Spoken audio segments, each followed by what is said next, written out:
We're going to jump back into our story in Genesis. This time we're going to cover the flood. So I know I stopped halfway through chapter 6 after the last video, and I made a decision that we were going to cover all of the flood together. We're going to get into this chiastic structure of this storyline that's going to run us from chapter 6 through chapter 8. And I kind of wanted to keep that all together. So the chiastic structure is a type of literature and writing style that we see a lot in the Old and New Testament. It is kind of how they run a story arc. And so in this chiastic structure, we have all these points that lead into the main point, and then all the same points that lead back out of the main point. And a lot of times, there's a lot of things that are parallel down here, as we go up this whole chiastic structure. So if you're following along in the notes, and you have the notes, then you'll be able to see this in a table. But if not, I'll just explain it anyway. So as we come into the flood narrative at the beginning of chapter 6 and then head into chapter 8, we have chapter 6 that God is going to destroy the corrupt humanity. Noah's going to build an ark. God's going to command the remnant to enter the ark. The flood begins, and it prevails for 150 days, and the mountains are covered. And now we've come to this point, right? You've been in the boat 150 days. The flood is pretty much at the peak, and we have this verse in Genesis 8:1 that says, God remembers Noah. Okay, so all of chapter 6 and 7 are coming into this apex point of what's going to happen. And it's usually the main point, the thesis point is right in the middle of these chiastic structured pieces of literature. And then this is going to start walking back out. It's going to be God recedes the flood 150 days. The mountains are visible. The earth dries. God commands the remnant to leave the ark. Noah builds an altar. And God will not destroy humanity as we continue out through chapter 8. So we have this flood, and then the restoration of the earth, the drying of everything. And typically, like I said, those points kind of meet each other. So as we see on the one side, Noah's building the ark, he's entering the ark, the flood's beginning, it's 150 days. And then we have 150 days of drying, and then the earth drying, and the mountains being visible again, and then leaving the ark and building an altar instead of an ark this time. And so again, we have this nice structure to this writing, which again is pretty common in a narrative or other types of writing between the Old and New Testament. And it kind of gives us an outline of what the author is going to be doing here in helping us move through this story. It's saying that there is a climax to this story, which is being stuck in an ark with things not going that way, being difficult for 150 days of flooding, and then the receding. So I don't know how you know which day it is that you've peaked out in a flood situation when you're in a boat, an enclosed boat, but 150 days seem to be it. And then God remembers Noah and starts to move towards recreating the earth again for habitation. Okay, so let's just jump in and start reading some of the verses in the story. Again, a lot of Genesis is historical narrative, so it's going to be a lot of story reading, especially as we get into the later chapters. Sometimes we'll be reading large portions of it. And I think that's really healthy to just hear what the author had to say and how this story unfolds. So now the earth was corrupt in God's sight, and the earth was filled with violence. And God saw the earth, and behold, it was corrupt, for all flesh had corrupted their ways on the earth. And God said to Noah, I have determined to make an end of all flesh, for the earth is filled with violence through them. Behold, I will destroy them with the earth. So again, something has to happen here. Sin and corruption. Like I said, this isn't just an internal heart problem or people sinning. Personally, they're also hurting and abusing each other. So people are being sinned against. This is an entirely unjust system. Things are really wicked. Everyone is wicked from top to bottom, is basically the point. And God looks for somebody. He finds Noah, who's walking uprightly, obeying him, listening to him, doing what he's asked. And more or less, Noah gets to take 7 people with him to repopulate the earth. The flood is only going to temporarily solve this problem of sin, we're going to see. Without killing all humans, sin will again pervade the earth shortly after the flood. And that's kind of the sad part of this whole narrative, is that once sin came in and it was exposed and for what it was, the sin continued. People continued to do this. And so again, because there's going to be 8 people that survive this, we're going to pick up at the end of the flood story another sin narrative. Again, 2 Peter 3:15 through 13 points out that final and complete judgment will happen at the end, where sin will be completely dealt with. But that's not what happened here at the flood. There was still 8 people that survived. Okay, so again, we look at some of the extra biblical texts, not because they're completely accurate, but because they're historical and because they fill in some details that may or may not be correct. And we also just want to look at what are some of the things that we sometimes believe that may not even be in the Bible, but we get from these other traditions or texts. So around 200 BC, there were some things written about Noah's flood. So this is far after the flood. This is about 200 years before Jesus was born. And it adds some details. It connects that it took 120 years for Noah to build the ark. So we don't know that. It's just implied there was a 120-year span that God talks about shortening life. And for some reason, historically, people interpreted that to mean that it took Noah 120 years to build the ark. It doesn't actually say how long Noah was building this ark. If it was 5 years, 10 years, whatever that might have been, it doesn't exactly say who was working on the ark. Most of the time, we have traditionally thought that, the traditions might be that Noah and his sons did all of the work, but there's no real reason to believe that. He could have been hiring his neighbors to help out. It doesn't actually say any of that. There's also the traditions in this time period that started that Noah preached to all his neighbors to repent. Again, it doesn't say that anywhere. It says that he was blameless and upright and lived before them as a model of God and how to follow him. But it doesn't exactly say that he went out preaching repentance. It seems that this was unlikely, that Noah felt like it was his responsibility to preach and bring others along, because in the opening narrative, when God's speaking to him, it seems pretty predetermined that there's going to be 8 people that make it. And so there would be almost no reason to hope that more people would make it. Again, he wouldn't have needed to preach to a few people that were still alive. His father and grandfather seemed to possibly be God followers, particularly Methuselah being his grandfather, who lived right up until the flood happened. So there may have been more support of people that were just at the ends of their lives that were around. But in this era, most people would not have necessarily scoffed at the idea of a god or the gods sending a flood. It would probably be pretty believable to them. The Epic of Gilgamesh is written about this same time period, and shows this ancient thinking is that, there's stories of boats and people and floods and that gods send these things. Again, we use the Epic of Gilgamesh a lot of times to compare against Noah's story, not because the Epic of Gilgamesh is factual or historical, it's more of a legend, but it gives us how the people were thinking and understanding. So if Noah had been telling people the gods were going to send the flood, they probably would have understood that their idolatrous gods were going to send this flood for some other reason, and that it would have been something that they might have wanted to join the boat project. So again, we don't really have any of those details, but whether or not his neighbors were scoffers or not, we don't actually get that. We don't actually even know if he was doing this in the vicinity of his neighborhood, or if he took this out to a project out into his own, off-grid situation, as we'd put it today. And so again, we don't have all these details. A lot of these get filled in either as we watch movies or watch children's Bible stories or different things. We also get pictures of what was going on in that time period. Again, we don't know if we should be imagining a Jurassic Park with dinosaurs running wild and eating people, or if we should be having more of this zoo. A lot of people put the nursery pictures on the kids' walls because the animal and the boat, and it's a fun theme, other than everyone in the world's going to die. But those kind of things we sometimes associate with this story that aren't necessarily there. So let's make sure that as we're studying this, we're really sticking to the biblical text and not adding a bunch of things from either tradition or storytelling, which again is fine. It's fine to have an imagination. It's fine to have some of these different views of what could have been going on. But again, we don't have any proof or any substantiation. So that's kind of one thing that I'm kind of careful of here. I'm trying to keep us closer to the scriptural text. So let's get into verse 14 through 16, that being said. So make yourself an ark of gopher wood. Make rooms in the ark and cover it inside and out with pitch. This is how you were to make it. The length of the ark, 300 cubits, its breadth 50 cubits, and its height 30 cubits. Make a roof for the ark and finish it to a cubit above, and set the door of the ark in its sides. Make it with lower, second, and third deck. Okay, so just to unpack a little bit so we have a little bit of a modern understanding of what this is.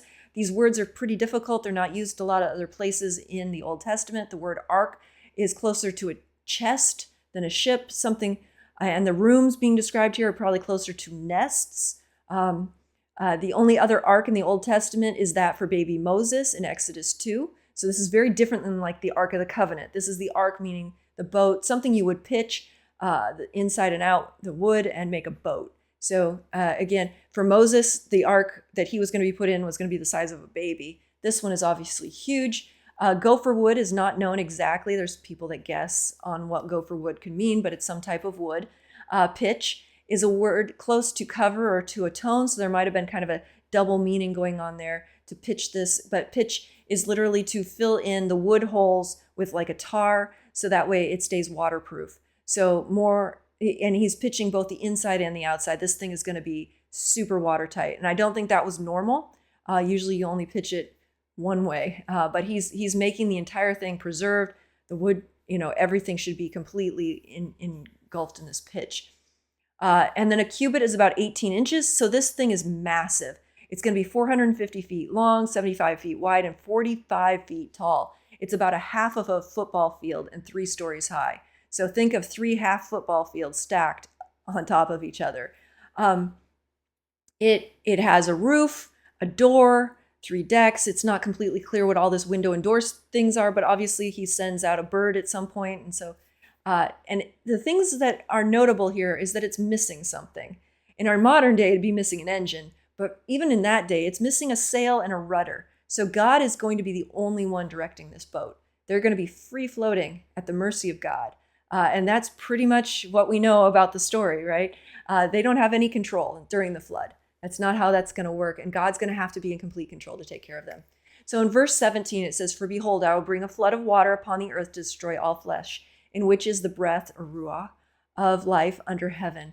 Everything that is on earth shall die, but I will establish my covenant with you, and you shall come into the ark, you and your sons, your wife, and your sons' wives with you."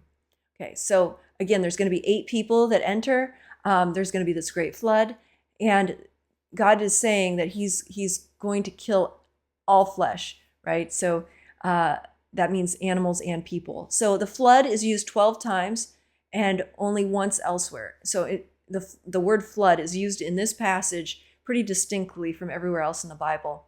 The Akkadian language, which was a nearby language, had a similar word of meaning deluge or devastating flood of cosmic proportion that is seen as a destructive weapon of the gods. So this was going to be a massive flood. This wasn't going to be a small thing. And it says it's going to wipe out all animals in heaven and all animals on earth, not in heaven. And so this is destructive. Again, everything's going to die. This is a reversal of creation. The Spirit was hovering over the face of the deep at the beginning, before creation. And again, the entire world is going to be described as covered in water. And the Spirit is also mentioned here as the Spirit of life. So this is going to take us all the way back to the beginning, right? It's going to uncreate everything back to that very first day in Genesis when the Spirit's hovering over the face of the deep. And we kind of get that same idea. So this is supposed to be understood as an uncreation event. The flood is supposed to be so much more large in scale and cosmic in their minds than anything that's ever happened.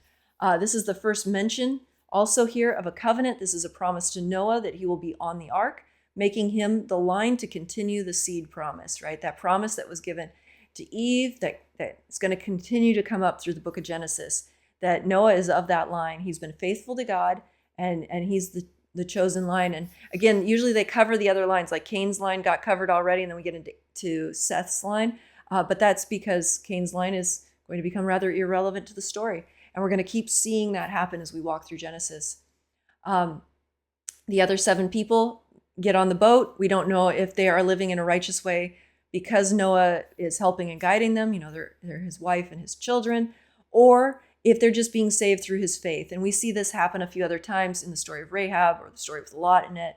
Sometimes people just get saved by other people's faith. So let's continue to move on with the story in verse 19. "And of every living thing of all flesh, you shall bring 2 of every sort into the ark to keep them alive with you.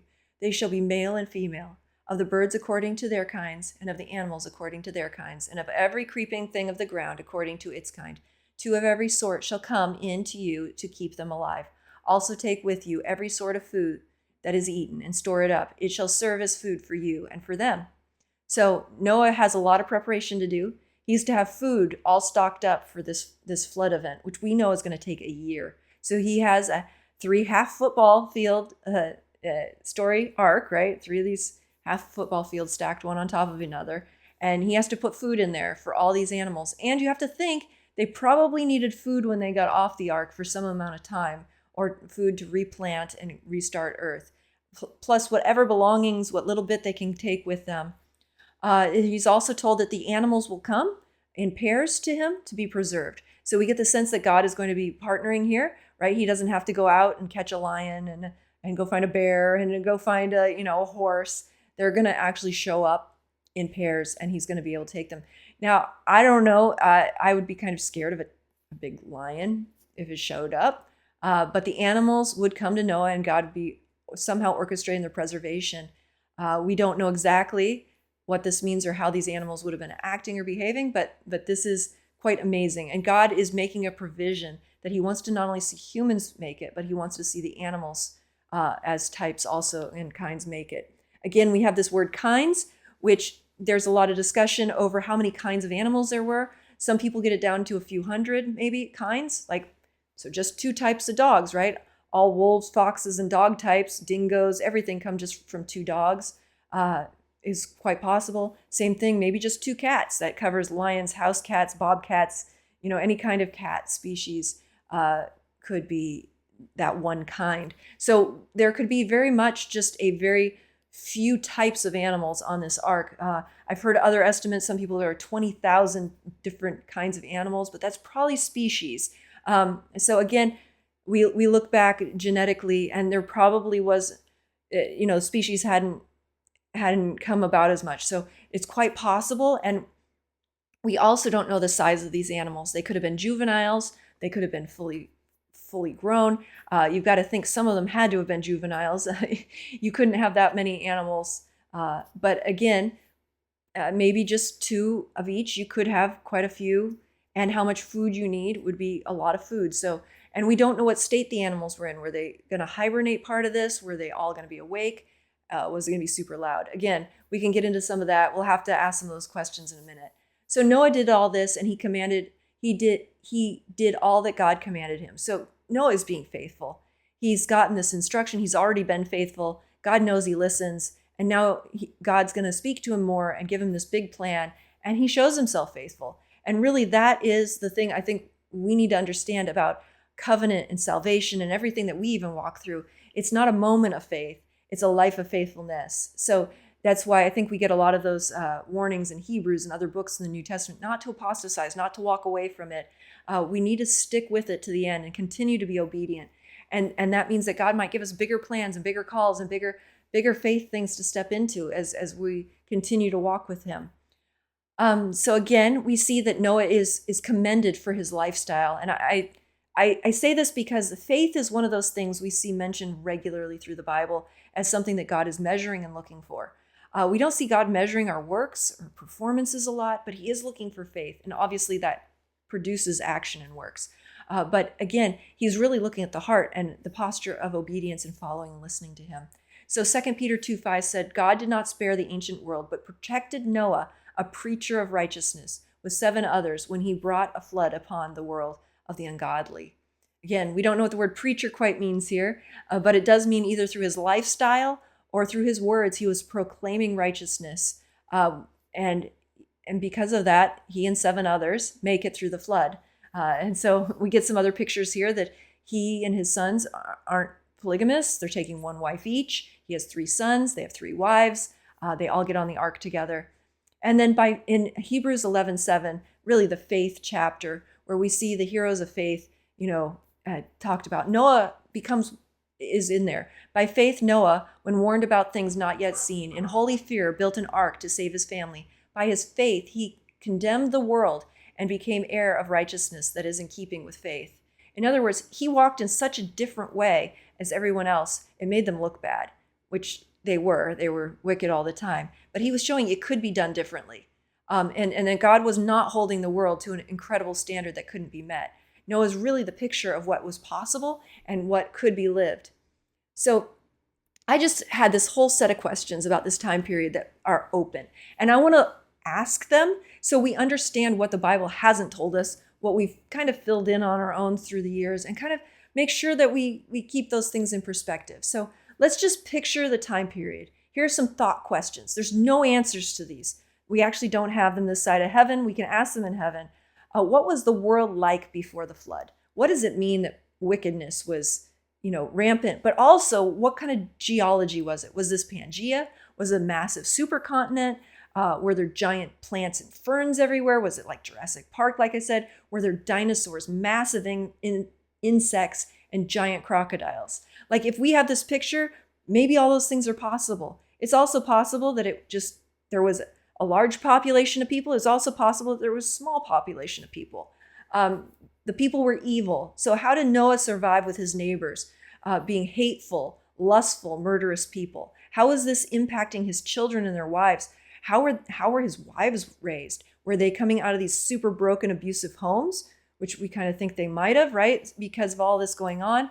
The kings of the time were the lords of the place. Were there giants? Was there a lot of rampant things going on with that and the way they were being ruled? You get this idea even in the naming of Noah, that it's like that this curse, this toil, this hardness we're suffering, that food scarcities, things weren't going well at this time period. Was there, how are they going to take it as they came into the ark? They were losing everybody. Was Noah losing brothers? Were there others that they knew, their friends? Their wives obviously were losing their parents and all their siblings. Was that positive for them or negative? If they were coming out of a super abusive situation, or was this you can think of the time on the ark, maybe they were all grieving, the loss of everything. They were losing their home. They were losing their possessions. They were losing a lot of what had been grounding for them in life. They're going to have to start over. This is a huge psychological and emotional change. They're going to be locked up together for almost a year to restart culture and civilization. People were living a long time at this point. So how many of the ancestral line did Noah meet? Like, it turns out that Adam probably only died a short time before Noah was born. So Noah may have met a lot of the people that were alive on earth at the time. Like, there may not have been a lot of people that have been dying yet. And so what did they all know about each other? Did he know all these people that had, maybe they were 700-800 years old and he knew all these people, and what was the population size like? We don't know. How many cities were there? Was Noah about to lose everybody he knew, and his wife and all her relatives and all of these people that they're going to have to deal with? And we don't get that from the story, right? We usually talk about the animals getting on the ark, but we're not looking at the human side of it sometimes. And I like to bring that up because it does kind of help us to realize what faith costs, what it's costing them here. They get this amazing promise that they're going to walk through, but we don't always hear the obstacles and the hardships that he's going through as he's following God into this prophetic destiny, as we'd call it. He's losing everything. He's kind of having what almost like a Job-like time, except his kids make it. Again, there might have been out of control demons at this time. Were there giants? Were there long-lived rulers that were just absolutely oppressing the people? Again, how did all of this society stuff influence their family and what they understood society to be? And then what were they going to do in this new beginning? Was a year enough for them to rethink all of it, to let go of the past, and to start moving into a different future? I mean, Noah's already living differently than everybody else on earth. That's why he was chosen out to do this. But again, to rethink all that. And I think sometimes we come into that same place in our salvation where we have to rethink everything. Was the way I was raised, were the belief systems in that home, were they completely in line with God? And, there's different sides. Maybe nobody in your family was a believer and walking with God, right? Like the wives that come on the ark, they're going to have to rethink everything. The way that they were raised, it wasn't okay maybe to sell off their children to prostitution or whatever might have happened in those days. We don't know, or it's not okay to steal from other people. Maybe that had been a normal part of their culture. They're going to have to come to grips with that and to deal with it. I mean, on the other side, maybe we're raised in Christian homes, but then there's certain things that our families still did that were religious or other things that maybe we need to deal with as well. So there's all kinds of different things that we have to kind of dig through in our past as well as we enter into salvation, which is kind of the picture of this ark, right? It's the picture of salvation, of the restart and the new birth. And so I like to bring that focus into, as much as what they were leaving behind, what they were going to restart was going to be completely different. And that's pretty much what we walk into when we get saved. We follow the faith steps, but it doesn't necessarily mean it's going to be emotionally easy. You've got to think that as other people are dying around them and all the animals and everything on earth, that probably is emotionally affecting them. And so as we're walking into the flood narrative, this is a beautiful picture of salvation, and it comes at a great cost, right? God is grieved that man is so sinful that he's having to do this and uncreate his world. And so we're going to look a little bit as we go into the next part of the flood narrative in Genesis 7. I wanted to start a little bit with the Epic of Gilgamesh again, just because it's a good grounding for this time period. Not, like I said, not because it's accurate. It's not Bible, it's legend. And it actually has a lot of idolatry and things in it. So I'm not even recommending it in that way. I'm saying just as a piece of like ancient literature of the time period. So in the Epic of Gilgamesh, there's many gods, and the gods and the humans both struggle with the flood. And the flood is to stop the noise of humans. And we see that the Bible is completely contrasted to this. God is not trying to stop the noise of the multiplication of people. He's trying to stop sin. And again, we see this regularly in any flood narrative, that the people are never blamed for their sin and the flood. It's usually the gods being blamed for the flood, something that they're not liking or not wanting. But it's never taking personal responsibility for what people did. Similarly, in a lot of these flood narratives and the Epic of Gilgamesh, there is a divinely instigated flood. The hero is forewarned of the flood. The hero, his family, and animals survive on a boat. A dove is let out to check for dry land, and the hero performs sacrifices after the flood. So there are some similarities in some of these other stories, which it kind of corroborates why we would have these similar stories if this is what really happened. Then you have some of these other stories floating around in other cultures of that time period, because everybody would have been telling this story, right? Noah and his 3 sons are going to tell this story quite a bit, and they're going to survive. His sons are going to live 900 years, and there's going to be a number of generations, that are going to hear this story over and over. Many cultures actually have a flood story, but then there's quite a few cultures that don't. So a lot of African and European countries and Asian countries don't necessarily have flood stories, but Americas, Australia, the Pacific Islands all do.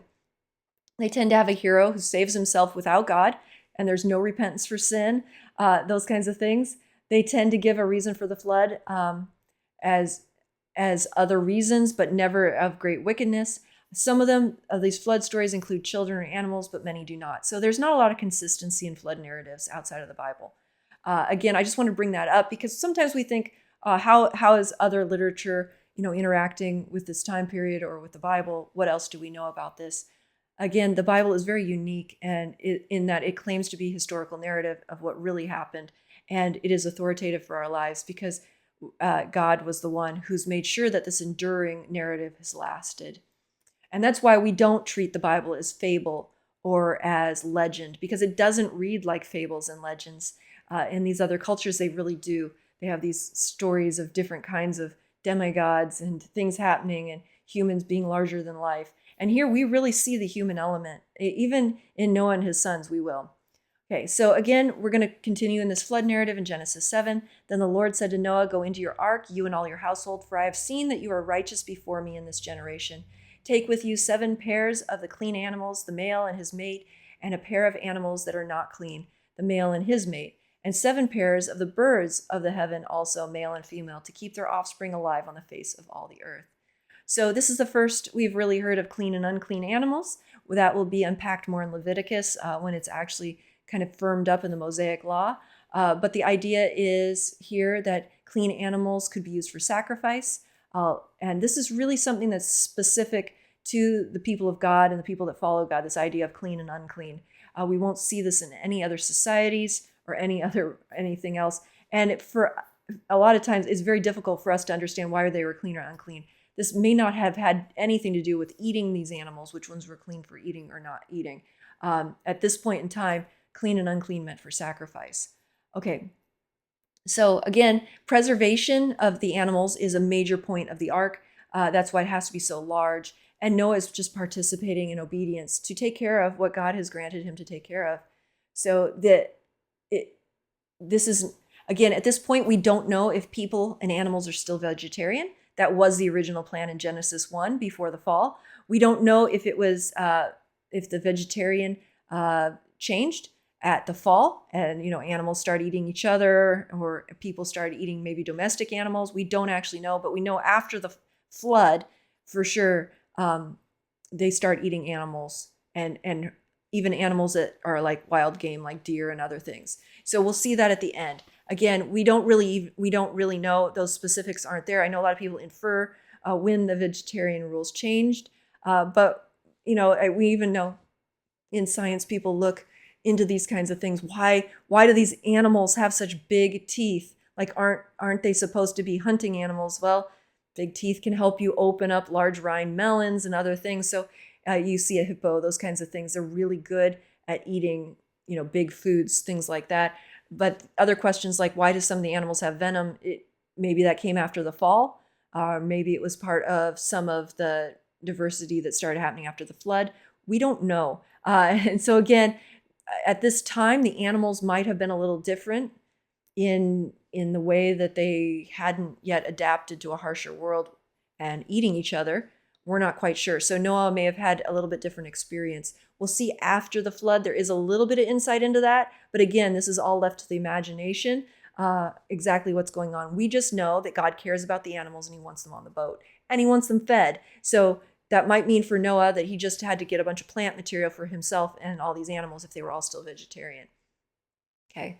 So in verse 4, it says, "For in 7 days I will send rain on the earth, 40 days and 40 nights, and every living thing that I made I will blot out from the face of the ground." So Noah's being told he's in 7 days. He has this time to prepare. It's not a lot of time, but it's plenty of time, right? It's not a huge warning time. So we're not told he has 120 years to prepare anything. He was supposed to have the boat ready. Now the boat's ready, and he has 7 days to get everything together. This is an important set of time. We see that creation happens over 7 days, those kinds of things. We see that the 7 days is also inevitable. We see 7 days, 7 days of a week of judgment in Daniel. We also see different times of 7 days meaning things throughout the Bible. There's 7 days typically to prepare the process of cleansing the temple before God comes.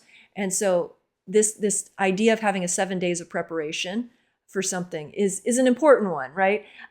But at this point, what we know is he's being told there's going to be 40 days. Like, I don't know if he's going to think past that at this point, but he knows that, the destruction's going to be 40 days. If I was given this, I'd be thinking, okay, 40 days, I can hang in there for 40 days and 40 nights. But we find out later it's going to be over a year that they end up on the ark by the time everything dries out. So we're not exactly sure when Noah realizes how long that ark trip's going to be, but up front, he knows at least 40 days. And so verse 5, it says, "And Noah did all that the Lord had commanded him. Noah was 600 years old when the flood of waters came upon the earth. And Noah and his sons and wife and his sons' wives with him went into the ark to escape the waters of the flood, of the clean animals and of the animals that were not clean, and of the birds and of everything that creeps on the ground. 2 and 2, male and female, went into the ark with Noah, as God had commanded Noah. And after 7 days, the waters of the flood came upon the earth." So basically, we read a lot in the narrative here in this chapter. Things happened exactly as expected. The point of this chapter is that obedience to the Lord brings salvation. So you'll just see that over and over. Noah did all that the Lord commanded. It happened just as the Lord said, right? Noah did what was expected. And this all comes about, right? And so we're not given a lot of information about how this all plays out. We don't know much of anything. So here, another set of questions that we sometimes see in the movies or in kids' cartoons about the animals. We don't understand if we don't have any idea of how large they were. Maybe some of them were juveniles. We don't know what happens with their waste products. We don't know if they slept extra, were hibernating, or if they fought with each other, or if it was loud or quiet on the boat. Noah would have to recognize, and how in the world would Noah how to recognize all these animals, know all their behaviors, how they ate, what they needed, and how they get along? Like, we don't get any of the details. He's all of a sudden a zookeeper for animals that possibly he's never seen before, doesn't even know their habits or whatever they need or what they do. So again, we're not told all the details, but somehow he's now a zookeeper and he's doing this wonderful job.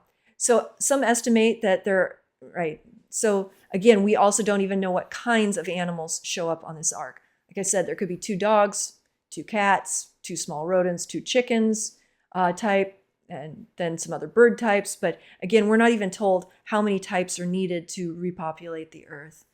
So this is bringing us kind of into the center of this story again of what's going to happen.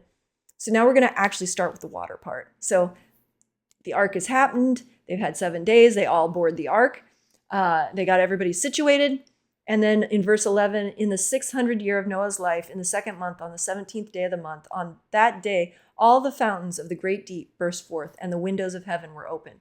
So this is interesting because typically we think of floods coming from rainwater. But this says the fountains of the great deep burst forth.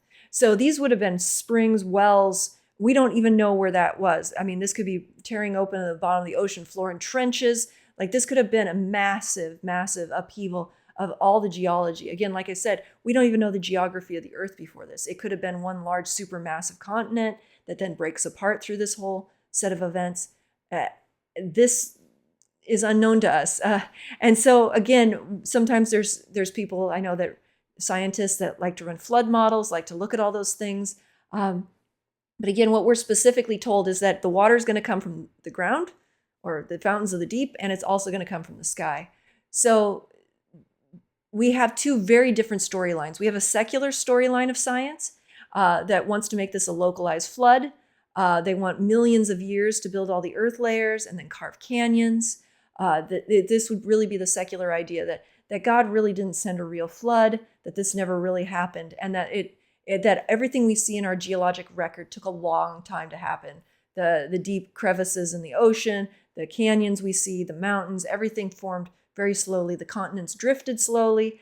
But then we have this other biblical science view, which are scientists that are with more, I didn't really know what to say because there's multiple views even within the Christian view of how our earth geology comes about, whether it's slow and progressive or whether it's through a major catastrophic event like the flood. The biblical science group, and I guess I should probably put group there, talks about a global flood with massive flood layers coming all over the earth, thousands of feet, like 1,000 feet deep in some areas. Like the best place to explain this would probably be, they would say, the Grand Canyon, where you can see all these layers of depository layers. And under that model, this would be catastrophic events of mud flows that would happen over this year time period that Noah was in. Layers and layers of floodwaters coming out of the deep oceans and depositing sea creatures up on land, lots of marine layers. And then just as that happens, then as the water recedes, it carves deep canyons and things very quickly over weeks and months, not years and millennia. So again, these are two very different views. And you'll find other mixtures, especially within the Christian camp, of how our geology comes about. You'll find this in the commentaries as well. But what we do know is this is a massive, massive flood, and all human life and all animal life is wiped out by it. Again, in verse 12, it says, "And rain fell upon the earth 40 days and 40 nights. On the very same day, Noah and his sons, Shem, Ham, and Japheth, and Noah's wife, and the 3 wives of his sons with them entered the ark. They and every beast according to its kind, and all the livestock according to its kind, and every creeping thing that creeps on the earth according to its kind, and every bird according to its kind, every winged creature. They went into the ark with Noah, 2 and 2, all flesh, in which there was breath of life. And those that entered, male and female of all flesh, went in as God commanded him, and the Lord shut him in." Okay, so again, this is just a repeat of saying this is what's going to happen, and then it happens, right? And so the length on the ark, just to kind of give it perspective, is just over a year. There's a 40 days of rain, which 40 days typically is about purification, trial, testing, and then it's going to lead to a season of divine change, typically in the Bible. So we see this happening in the Noah story. There's 40 days of rain. In Moses, we have 40 years in the wilderness tending flocks, so that 40 comes up again. Moses fasts 40 days before he receives the 10 commandments on Mount Sinai and starts the new nation, right? So he has 40 days of testing or trial, of purification before he goes down and they start the new nation, and there's that new beginning, right? The spies are given 40 days to check out the land. It's testing and trial. The spies fail, right? 10 of them come back with bad reports and say, let's not go into the land. So they don't get their new beginning.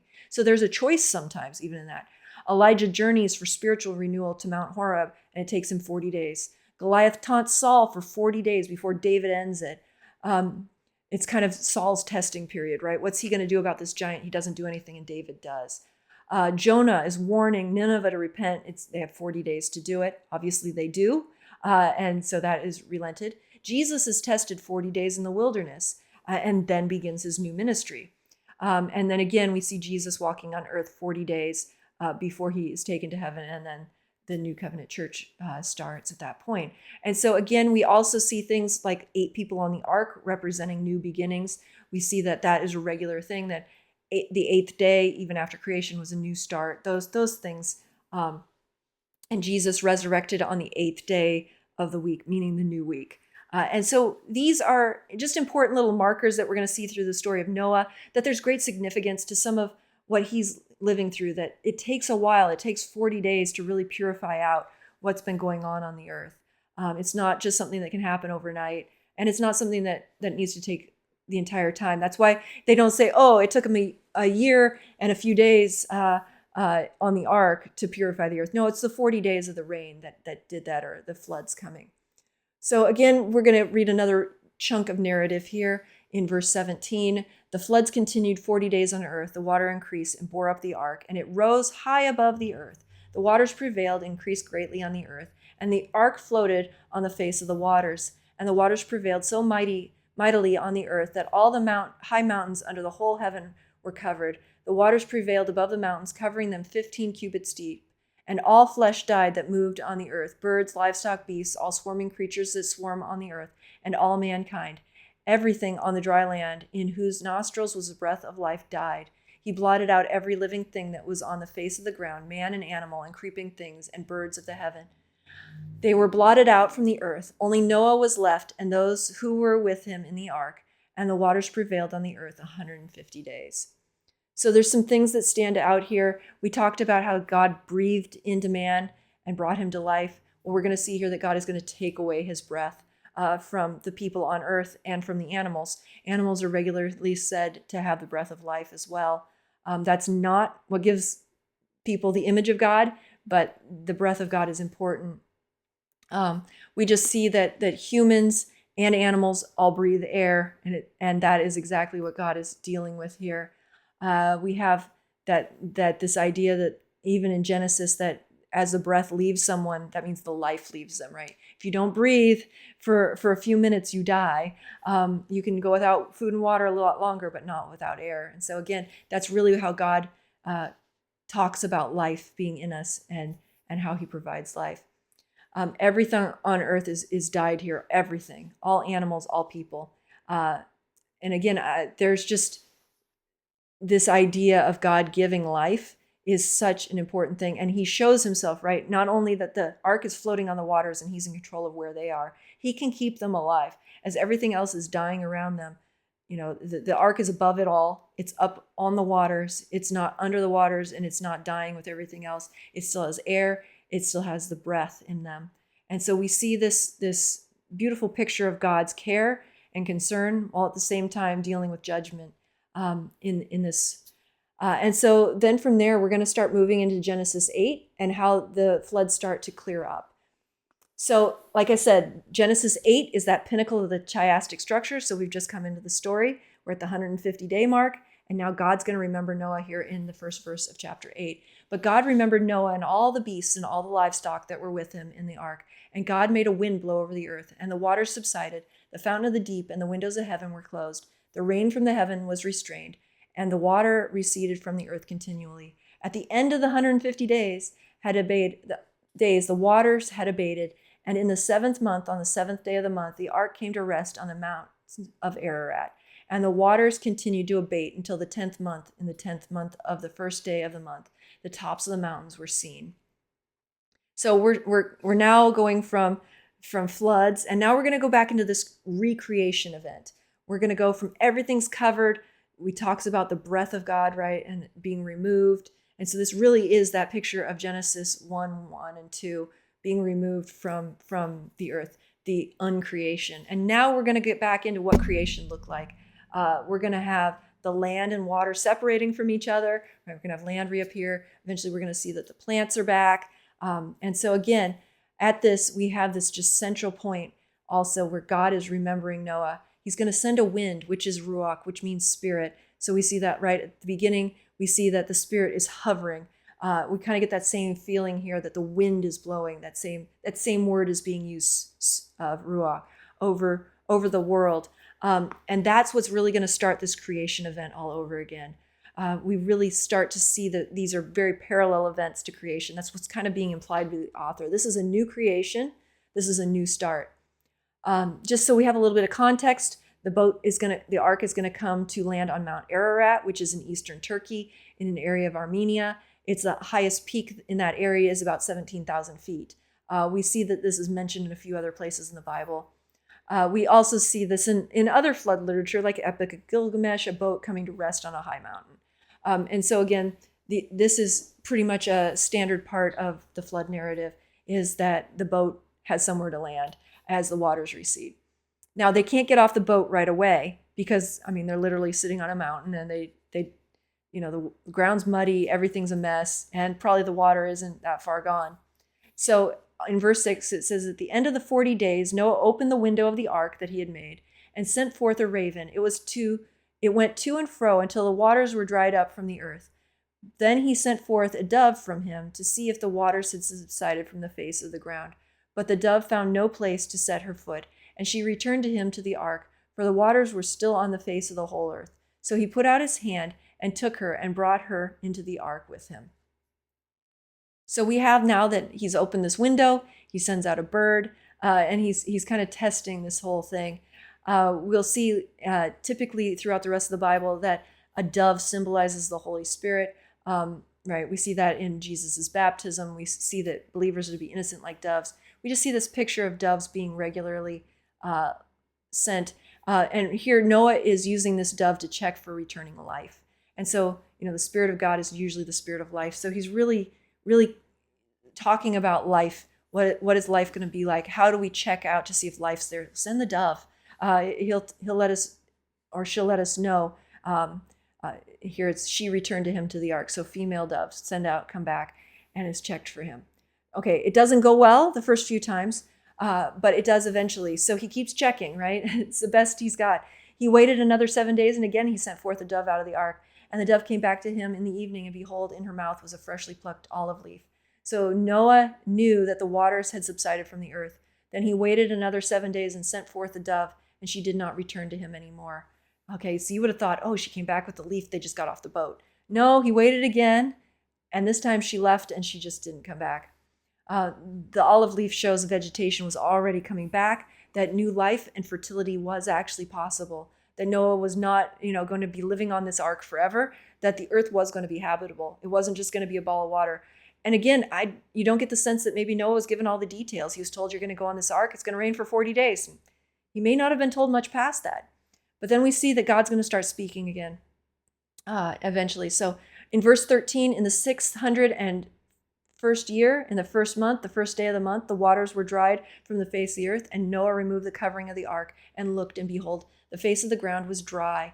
In the second month, on the 27th day of the month, the earth had dried out. Then God said to Noah, go out from the ark, you and your wife and your sons wives with you. Bring out with you every living thing that is with you of all flesh, birds and animals and every creeping thing that creeps on the earth, that they may swarm on the earth and be fruitful and multiply on the earth. So Noah went out, and his sons and his wife and his sons' wives with him. Every beast, every creeping thing, and every bird, everything that moves on the earth went out by families from the ark. So again, we're going to see here that actually Noah doesn't make the decision to leave the ark. It's God that tells him to. He says, go out from the ark in verse 16. It's been just over a year, and after landing on the mountain and sending out birds, finally God speaks and gives direction. It's okay now. You can go out. It's okay. And we're not sure why Noah's so resistant to leaving. Maybe society had been so bad before. Maybe this whole thing was very traumatic. Again, we don't really know exactly why. I would think at this point they'd really went off the ark. Maybe he was very protective of these animals and didn't want them to get hurt, right? If they let them out too soon, they might jump in the water. Or maybe not. So there are larger parallels here, just continuously going over of this recreation event. We have God now speaking and telling them that they can do this, that they're to go forth, and it's ready for them. And he gives them this blessing again, that they may swarm on the earth and be fruitful and multiply. So again, this idea of God blessing the multiplication, and he really wants them to go forward. He didn't destroy them because he was upset that there were too many people or there were too many animals. This is just, again, a basic beginning of the world, right? We have the waters being acted upon by the Spirit, the dry land comes, then God sends forth the animals and humans, just like in the creation story. Then there's a blessing, and the world has a new beginning. So we see that even though there's an uncreation event, now there's this creation event. So as we come into the application of this spot, God is shown as gracious, giving a long warning through Methuselah's name, and then a long lifespan, the longest man to live. God is upset over injustice and violence, but in this place that God needs to bring judgment, he also is providing grace. God speaks and Noah listens. Noah doesn't have a speaking part or a dialogue. He doesn't ask any questions of God. It makes God the primary actor in this entire narrative. Noah is a supporting character. If anything, he's assisting on earth the plan of God. Noah shows what a life of faith looks like. He's dependent on God. He trusts God. God speaks. He listens. He obeys to his own benefit. He gets his wife and children to join in, right? This is the one that gets me. Like, how do you get a couple of young men, don't have kids yet, just got married or whatever it looks like, and how do you get them from not running away from this plan? You're like, nobody else is coming along on the boat, just us, and you should get on because there's a big storm coming, right? A flood. And so, again, somehow they don't take off with their wife and run off. They all make it on. So he endures through a very tough world and what has been probably a very tough year. I can't imagine anything else than this being a tough year. The death of all people, animals, loss of his house, everything he had known, anything he had, planted or gardened or taken care of all those years. To lose everything you've worked for 600 years is quite a big deal. And again, like I said, a lot of them had probably lost a lot of people they knew. And living 600 years, he probably knew a lot of people. And so we just see this, this part of their life now has been completely dedicated to God, everything about them, and they're going to have to restart. So what does Noah do first? Noah builds an altar to the Lord. He's thankful. Maybe he's just thankful to get off that boat, his kids, those animals. We don't know. We can kind of tell a joke there, but again, we don't know in general, but he should be thankful for his very life, right? God has spared him. God could have just wiped everything out. That was a very real possibility. God doesn't owe it to people or anything he's created to keep them alive. And Noah is probably the most aware of that of anyone. So then Noah built an altar to the Lord and took some of every clean animal and some of every clean bird and offered burnt offerings on the altar. And when the Lord smelled the pleasing aroma, the Lord said in his heart, I will never again curse the ground because of man, for the intention of man's heart is evil from his youth. Neither will I ever again strike down every living creature as I have done, while the earth remains. Seed time and harvest, cold and heat, summer and winter, day and night shall not cease. So there's a profound statement here. God is saying, I'm not going to curse the ground anymore because of man. For the intention of man's heart is evil from his youth. In other words, God's like, now we all know. Man, every single one of them, and women, so all of humanity is evil in their hearts. And if I just keep cursing the ground, it's not changing their behavior. It's not fixing their heart problem. So cursing the ground isn't what works. And so again, he says, that's not going to be my tact from now on. We're going to do something else. And he also says, I'm not going to kill everything ever again. I'm not going to kill all the animals and all the people again. So this isn't the way it's going to go. And we'll find out later that the promise of the seed is going to be the way that God is going to bring redemption. It's going to be through Jesus. And that lineage leading to Jesus is going to be the promised seed. So again, Noah does exactly what Cain and Abel had done originally. He offers an offering. His is acceptable. It's obviously animal offerings, just like Abel's was. So again, we can read a lot into that God only wanted animal sacrifice. But again, in Leviticus, we find that there are many kinds of offerings. We're not told here what kind of offering this is. It's not necessarily an atonement for sin or a thanksgiving offering. There are many types of offerings. Just thanking God, asking, repenting, whatever it might be. Again, we don't know. It's not stated specifically. God responds, though, with this statement that he's not going to curse the ground anymore. And so again, man's not going to change, but God is going to do things differently in the way he interacts with humanity from here on out. Again, this is just an important part of our story and how this all comes about. And so we're going to see as we move into the next chapter that God is going to bless them. They're going to kind of be given the same blessings as in the beginning. And so this is kind of the restart of creation, right? And so we're going to end up with the same blessings. So in Genesis 9:1, God blessed Noah and his sons and said to them, be fruitful and multiply and fill the earth. So I think I'm going to stop right there. We have this recreation that started, and then it's going to go into this blessing. We'll pick up next time in Genesis 9 and really get into the blessings and the restart of Noah's story, and then into a little bit of his lineages and how this all starts playing out through his sons.